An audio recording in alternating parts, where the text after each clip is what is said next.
आ गए आप स्वागत करशु તમારું આપની યુટ્યુબ ચેનલ પીડર ક્લાસીસની અંદર સ્ટુડન્ટ્સ આપણે ગાલા અસાઇનમેન્ટ 2025 જે ધોરણ 10 માટે જે લોન્ચ થયેલ છે તેની અંદર આપણે ઇંગ્લિશની અંદર પેપર નંબર 3 સોલ્વ કરી રહ્યા છે તે માટે મેં આપની ચેનલની અંદર વિભાગ એ સોલ્વ કરીને વિડીયો બનાવીને મૂક્યો તે જ પ્રમાણે વિભાગ બી પણ સોલ્વ કર્યો એન્ડ વિભાગ સી પણ સોલ્વ કર્યો સાથે સાથે પેપર નંબર 2નું સંપૂર્ણ સોલ્યુશન તમને આ જ ચેનલ પર જોવા મળશે. તમે પ્લેલિસ્ટની અંદર જઈને ચેક કરી શકો છો. પેપર નંબર 2 આખું સંપૂર્ણ સોલ્વ કરેલું છે. તો સ્ટુડન્ટ્સ આજે હવે આપણે આ વિડીયોની અંદર એ જ પેપર નંબર 3નો વિભાગ ડીને સોલ્વ કરીશું. તો તમે લાસ્ટ સુધી બન્યા રહેજો. તમને ઘણો બધો ફાયદો થશે અને પેપર સોલ્યુશન કરશો તો તમને બધું જ ખબર પડશે કે કેવી રીતે લખવું જોઈએ અને કેવી રીતે જવાબ નક્કી કરવામાં આવે છે. તો સ્ટુડન્ટ્સ ચેનલને સબસ્ક્રાઈબ ના કરી હોય તો પ્લીઝ ચેનલને સબસ્ક્રાઈબ કરજો. વિડીયો ગમતો હોય તો વિડીયોને લાઇક કરીને જજો અને તમારે જે પણ કહેવું હોય તે તમે મને કમેન્ટ દ્વારા કહી શકો છો. તો ચલો જોઈએ. તો વિભાગ ડી. તો સ્ટુડન્ટ્સ વિભાગ ડીની અંદર સૌથી પહેલાં જે પ્રશ્ન છે 46ની અંદર એમાં 2 માર્ક્સની તમને ડાયરેક્ટ ઇનડાયરેક્ટ સ્પીચ પૂછવામાં આવે છે. તમે નસીબદાર છો કે તમને ડાયરેક્ટ ઇનડાયરેક્ટ સ્પીચ આ રીતે આપવામાં આવે છે. ફક્ત તમારે ખાલી જગ્યા પૂરવાની છે.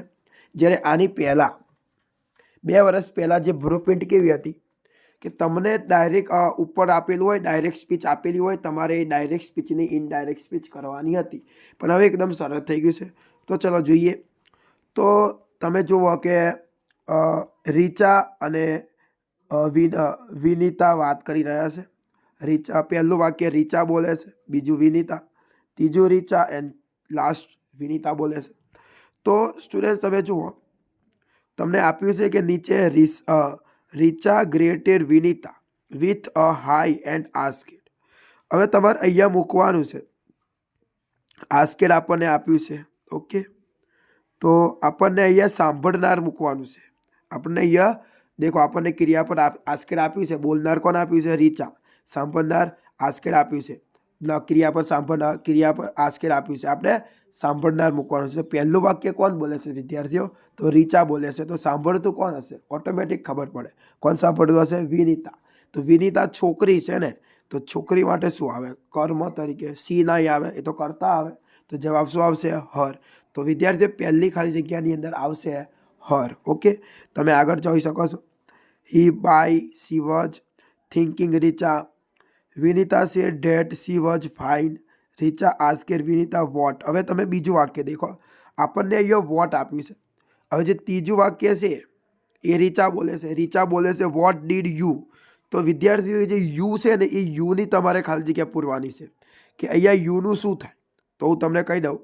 અહીંયા તમને ડીડ આપ્યો છે. ડીડ એટલે સાદો ભૂતકાળ. હવે સાદો ભૂતકાળ વિદ્યાર્થીઓ પૂર્ણ ભૂતકાળમાં જાય અને પૂર્ણ ભૂતકાળમાં કરતા જોડે શું આવે? હેડ આવે. ઓકે. તો તમે નીચે જુઓ. પહેલી ખાલી જગ્યા આપીએ સી ડીડ. તો એ સાદો ભૂતકાળ કઈ સાદા ભૂતકાળમાં ના જાય એટલે એ તો આવે જ નહીં. સી હેઝ સાદો ભૂતકાળ પૂર્ણ વર્તમાન કાળમાં પણ ના જાય એટલે સી હેઝ ડન પણ નહીં આવે. પણ તમે ત્રીજું જુઓ. સી હેડ ડન આવશે કેમ કે સાદો ભૂતકાળ પૂર્ણ ભૂતકાળમાં જાય અને પૂર્ણ ભૂતકાળમાં હેડ આવે એટલે કરતા જોડે હેડ અને ડન વિથ 3 મૂકી દીધું છે. સાથે સાથે અહીંયા તમને યુ આપ્યું છે. યુ એટલે સાંભળનાર. તો સાંભળે છે કોણ? વિનીતા. એ છોકરી છે એટલે યુ એટલે વિનીતા એટલે સી થાય. તો તમારો જવાબ આવશે સી હેડ ડન. ઓકે. ચલો આગળ જોઈએ. During the Diwali vacation Vinita replied that. હવે આગળનું વાક્ય જોઈએ કે કઈ રીતે છે. Vinita replied that. આ જે વિદ્યાર્થીઓ જે પેલો વી છેલ્લું વાક્ય દેખો એમાં જે વી છે ને એ વીની ખાલી જગ્યા આપી છે. તો તમને નિયમ ખબર જ હશે કે જ્યારે પણ ડાયરેક્ટ સ્પીચમાં વી હોય ને તો ઇનડાયરેક્ટ સ્પીચમાં વીનું શું થઈ જાય? શું થઈ જાય? ધે થઈ જાય. બરાબર છે. ખૂબ સરસ. શું થઈ જાય? ધે. તો વિદ્યાર્થીઓ અહીંયા તમારે વીનું શું કરવાનું? ધે. એટલે તમારી ત્રીજી ખાલી જગ્યામાં જવાબ આવશે ધે. હવે છેલ્લી ખાલી જગ્યા દેખો.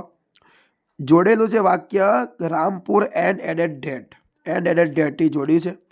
ફરીથી વી જ છે. તો ફરીથી વિદ્યાર્થીઓ તમને આઈડિયા મળી હશે કે વીનું શું થઈ જશે? ધે.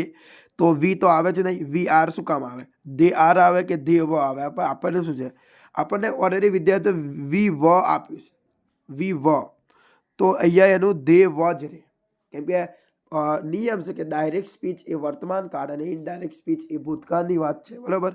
તો જવાબ આવશે દે વ. ઊંધું ના કરી શકાય ને, ઓપોઝિટ થોડી જઈ શકાય. અહીંયા ઇનડાયરેક્ટ સ્પીચ થઈ છે, તો ઇનડાયરેક્ટ સ્પીચ એટલે ભૂતકાળ, એટલે દે વ જવાબ આવે.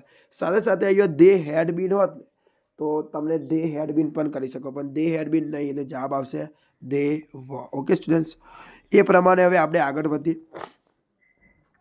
47મો જે સ્ટુડન્ટ છે એ તમારું કન્જેક્શન છે. તમારે કન્જેક્શન ના ફાવતા હોય તો તમે જુઓ, કન્જેક્શનની અંદર તમને જે બે વાક્ય આપેલા હોય એ બે વાક્યને તમારે કોઈ પણ એક કન્જેક્શનથી જોડીને એક વાક્ય બનાવવું પડે, એને કન્જેક્શન કહેવાય. તમને બે વાક્ય આપેલા છે તો એ બે વાક્યનું એક વાક્ય કરો તો એને કન્જેક્શનનું રૂપ કહેવાય. તો જુઓ, આના માટે તમને પહેલાં ગુજરાતી આવડવું જોઈએ તો તમે કરી શકો, બાકી ના કરી શકો. સી ઇઝ ધ સ્વિમર, તે તરવાવાળી છે. હર પેરેન્ટ્સ ઇનકરેજ હર લોટ, તેના મમ્મી પપ્પા તેને હંમેશા સલાહ આપે છે, એટલે કે ખુશ કરે છે. તો તેના એટલે અહીંયા સંબંધ બતાવ્યો છે, જે તરે છે એનો સંબંધ થાય છે, એટલે અહીંયા વિદ્યાર્થીઓ જવાબ આવશે હુસ આવશે. તો તમારો જવાબ થશે સી ઇઝ ધ સ્વિમર. આ હર છે ને એ નીકળી જશે તો થઈ જશે she is the swimmer whose parents encourage her a lot. Okay, ચલો આગળનું જોઈએ. Mahesh is a good boy, Mahesh સારો છોકરો છે. ઓલ ટીચર્સ લાઇક હિમ, બધા શિક્ષકો તેને પસંદ કરે છે. તો ધો આવે, ધેર ફોર આવે કે એન્ડ. ધો એટલે છતાં પણ, તમે છતાં પણ મૂકી જુઓ, જવાબ સેટ જ નહીં થાય. જુઓ, મહેશ સારો છોકરો છે, છતાં પણ બધા શિક્ષકો તેને પસંદ કરે છે. આ તો વિરોધ નહીં એટલે ના આવે. ધેર ફોર એટલે શું થાય, ધેર ફોરનો મતલબ થાય તેથી. તો જુઓ, મહેશ સારો છોકરો છે, તેથી બધા શિક્ષકો તેને પસંદ કરે છે. તો જવાબ વિદ્યાર્થીઓ આવશે ધેર ફોર જ આવે. તો જવાબ આવશે આપણો therefore. Mahesh is a good boy, therefore all teachers like him. Okay students, એ પ્રમાણે હવે આપણે આગળ વધીએ. ત્રીજો તમે જુઓ, Neha will watch a movie, Neha will go for a picnic. અહીંયા એને એક વસ્તુ હોય, જ્યારે પણ હકાર, બંને વાક્ય હકાર હોય ને તો આઈધર ઓર જ આવે, અને બંને વાક્ય નકાર હોય તો નાઈધર નોર આવે. તો અહીંયા વોચ ટીવી, વોચ મૂવી, હકાર છે એટલે આઈધર ઓર આવે. તો વિદ્યાર્થીઓ તમારો જવાબ કંઈક આવો બનશે, Neha will either watch a movie or go for a picnic. ફરીથી બોલું છું, જોઈ લેજો. Neha will either watch a movie or go for a picnic. એ પ્રમાણે તમારો જવાબ થશે. ઓકે, હવે 50 નંબરનું જો એડિટિંગ કહેવાય સ્ટુડન્ટ્સ, આમાં જવાબ તમારો શું આવશે તમને દેખો બતાવું. આજે તમે પહેલું વાક્ય દેખો કે લખ્યું કે the Brahmaputra is one of the. આ એક તમે 10મા ધોરણમાં એક ફંક્શન આવે, 9મામાં પણ આવે, શોવિંગ કમ્પેરિઝન ડિગ્રી, એમાં ડિગ્રીઓ આવે, સુપરલેટિવ ડિગ્રી, પોઝિટિવ ડિગ્રી. તો આ સ્ટુડન્ટ્સ પોઝિટિવ સુપરલેટિવ ડિગ્રીનું વાક્ય છે, અને આની અંદર જ્યારે પણ વન ઓફ ધ આવે ને તો એની અંગાત ક્રિયા વિશેષણનું EST વાળું રૂપ આવે. તો અહીંયા તમારો જવાબ આવશે longest. The Brahmaputra is one of the longest rivers in the world. એ રીતે જવાબ આવશે longest. It is one of the rivers. That આવે, વુમ આવે કે હુસ આવે. તો અહીંયા એનો સંબંધ બતાવ્યો છે એટલે અહીંયા જવાબ આવવાનો છે હુસ આવશે. ઓકે સ્ટુડન્ટ્સ, એન્ડ છેલ્લે જે લાસ્ટ વાક્ય વધ્યું છે એમાં શું આવશે, એન્ડ આવે છે. તો પહેલામાં લોંગેસ્ટ, બીજામાં હોમ એન્ડ ત્રીજામાં આવશે એન્ડ. ઓકે, તો સ્ટુડન્ટ્સ હવે તમે એની આગળ જુઓ તો આવે છે topic do as director. Total 4 ગુણનો છે, એનો મતલબ તમને અહીંયા 2 પેરેગ્રાફ આપવામાં આવે છે, 51 નંબર પ્લસ 52 નંબર. તમારા 51 ને 52 નંબરનો પેરેગ્રાફ તમે સોલ્વ કરો તો તમારે સાચો પડે તો તમને 4માંથી 4 માર્ક્સ મળે. એક ફકરાના 2 માર્ક્સ એટલે 2 ફકરા એટલે 4 માર્ક્સ. તો તમે જુઓ 51માં શું કહે, the principal gave a speech on the Independence Day. તો તમને બિગિન લાઈક ધીસમાં જુઓ સ્ટુડન્ટ્સ, અ સ્પીચથી શરૂઆત થઈ છે. ઉપરનું વાક્યની શરૂઆત કર્તાથી થઈ છે, નીચે અ સ્પીચ એટલે કર્મથી થઈ છે. તો વિદ્યાર્થીઓ આ એક્ટિવ વોઇસનું પેસિવ વોઇસ છે. ઉપર તમને એક્ટિવ આપ્યું છે, નીચે તમારું પેસિવ છે. તો તમારા એક્ટિવ વોઇસનું પેસિવ વોઇસ ટોપિક છે. તો ચલો એનો તમને જવાબ સમજાવું કેવી રીતે થાય. આ શીખવા માટે તમને કાર્ડ આવડવા જોઈએ, અને કાર્ડ પ્રમાણે તમને કર્મ ખબર પડવી જોઈએ. તો જુઓ, તમે પહેલા વાક્યમાં ક્રિયાપદ દેખો ગેવ છે, એટલે કે ક્રિયાપદનું ભૂતકાળનું રૂપ છે. એટલે પહેલું વાક્ય સાદા ભૂતકાળનું છે. ઓકે, સાથે સાથે કર્મ શું છે કહો વિદ્યાર્થીઓ? A speech. તો પેસિવનો નિયમ છે કે સૌથી પહેલાં કર્મ આવે.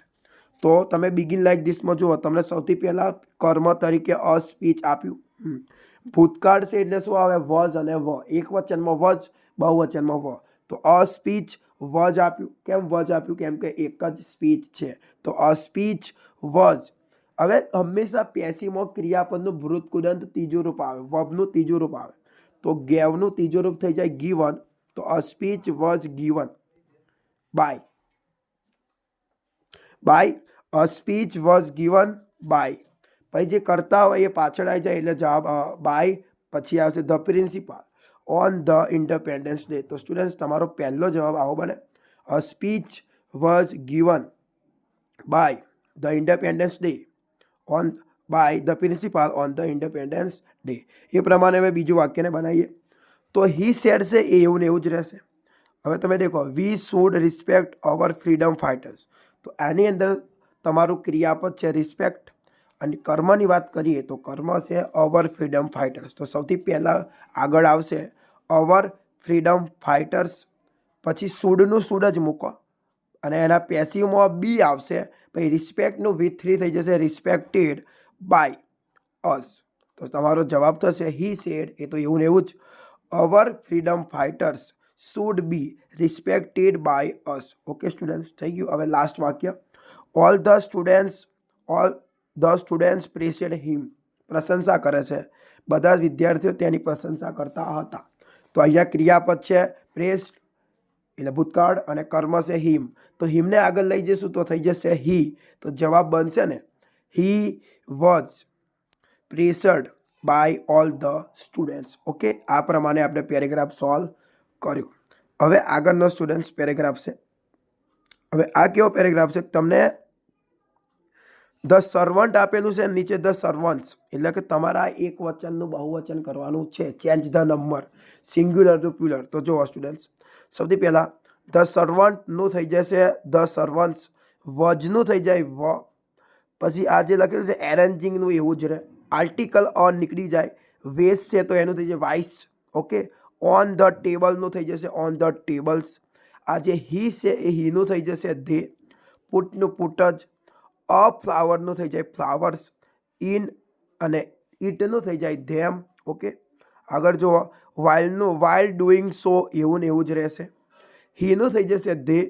બ્રોકનું બ્રોક. અ ગ્લાસનું થઈ જશે ગ્લાસીસ.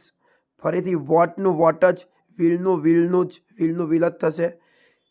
હીનું થઈ જશે ધે. ડુનું ડો, અને નાવનું નો થઈ જશે. ઓકે સ્ટુડન્ટ્સ, આ પ્રમાણેનો જવાબ સોલ્વ થઈ જાય.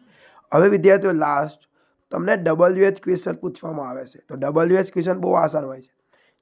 જે એની નીચે લીટી હોય એ વસ્તુ હોવી જોઈએ નહીં, અને એ જવાબમાં મળે એવો પ્રશ્ન નક્કી કરવો પડે. તો જુઓ, પહેલું છે Saifali went to meet her uncle last week. Saifali ગયા અઠવાડિયે તેના કાકાને મળી હતી. ગયા અઠવાડિયે સમય આપ્યો છે, તો સમય જાણવા માટે શું આવે? વેન.